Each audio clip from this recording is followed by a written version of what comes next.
In this series, we will be learning how to use MasterCam to recreate examples as shown right now. In this video, I'll be teaching you guys how to make the toolpaths for this given figure. In the upcoming next video, I will teach you guys how to make the wireframe for this specific figure and many more. Now, we jump straight to our stock setup. This is going to be our axes, our y, x, and z. 6 as our y, x as 1.65, z is 0.25. To recreate this exact figure, you can tweak it up as much as you want, but we're going to be using this exact figure and dimensions. We go to our tool setting, make sure feed calculation is from material, toolpath configuration as assign tool numbers sequentially, and advanced options make sure is override defaults and modal values, clearance height, retract height, feed plane as all checked. To get the right material, we go to select, we go to source, we go to here and go to mill library, and as you can see all these materials, but we'll be using aluminum 6061. We go straight head on, and it should be updating right now. Now we go down to our first toolpath, which will be slot milling. We'll be creating this slot right here. Now, so we're going to see our parameters. We're going to go to our first tool, which is going to be a 1/8 flat end mill. To select a tool, go to select library tool, go to filter. Most of you will have this as all. Make sure it's none. Go to flat end mill, which is going to be at the top corner. And most of you will have it as ignore. We're going to go to equal, and then just type in 1/8. And it should make it into decimal form, easier for you. And you should see here as number 282 1/8 flat end mill.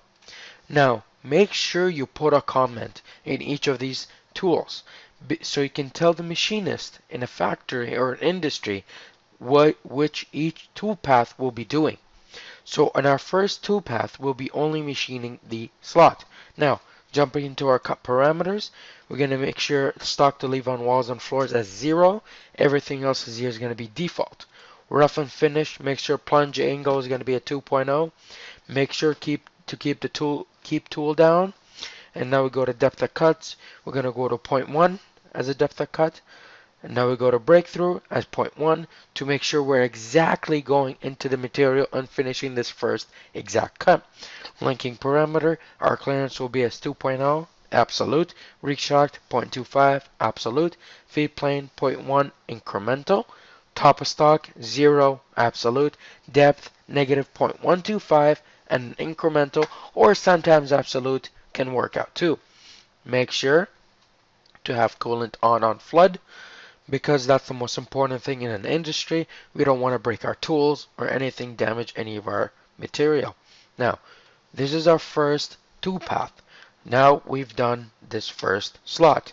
Now we go into our second toolpath, which will be a 2D high-speed dynamic mill. Our parameters will be, this one here we're going to be focusing. So our machining region will be this outside box over here. Now, make sure to have an avoidance region because we don't want to be machining this over here profile. Now, our tool will be a quarter flat end mill. We're going to be selecting our tool. We're going to go to filter. We're going to go to flat end mill, and then we're going to be over here 1/4. It should tell you a quarter. Boom, and you get a quarter flat end mill number 285. And then make sure the comment is stating which this toolpath will be doing. So we'll be machining the outside profile. We're going to go to cut parameters. Everything here is going to be as default, and as the stock to leave on walls is going to be 10 thou, and stock to leave on floors will be 0. We need extra material to be on this profile because you don't want to make it perfectly there. We'll get rid of all this material at the end. Entry motion is going to be helix only. Breakthrough 0.1, we need breakthrough. Linking parameter will be exact the same thing, even the same depth. Absolute, absolute, incremental, absolute, incremental. Coolant on, we go straight onto, this is going to be our second toolpath. Now, we go to our third toolpath, which will be consisting of contour. Contour pretty much cleans up what the dynamic mill has done. So, this dynamic mill, so now after we're done the dynamic mill, We go to our parameter, and it should be the same exact thing, which is this outside box. This time we're going to be doing it all around because we remember we left that extra 10 thou material. We go to our tool. It's going to be the same exact thing, a quarter flat end mill. So our comment will be finish the profile. We're going to be finishing whatever material left on the profile. We're going to do a lead in. Oh, we're going to go to cut parameter. Everything is default. We don't want to leave any stock to leave on walls or floors because already with the dynamic mill, we've left a couple of stock on the walls. Now we go to let in and out. Make sure to check in enter and exit, and the length should be 60.15%. Arc as radius is 60. 15%. Make sure you press this button to switch it to the exit so it does the same exact thing from entry to exit. We need breakthrough. We want to get as much material as much as we can. And linking parameter, so it will be the same exact thing. Colon on, and we go straight into this next toolpath. Now, our fourth toolpath will be a 2D high-speed dynamic mill again. This time, we'll be cleaning this part. Inside here, this profile. Now we go to our tool, which will be a 1/60 flat end mill. Again, to get that, we go to select library tool, filter. We go over here, flat end mill, and then we put 1/16. Boom, it'll give you even the decimal amount, and you should get a 1/60 flat end mill. Now, the comment will be machine the 35 thou radii along the polygonal shape over here. We go to our cut parameter. Everything is default. Make sure the stock on the walls and floors are 0. Contour wall will be radius of the tool that shaped to the stock is 0.125. Minimum toolpath radius that shaped to stock is 0, and stock thickness is 1 thou.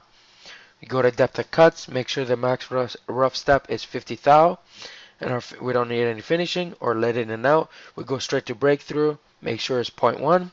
And our linking parameter will be exactly the same thing as the other one, colon on, and then we're done with this one.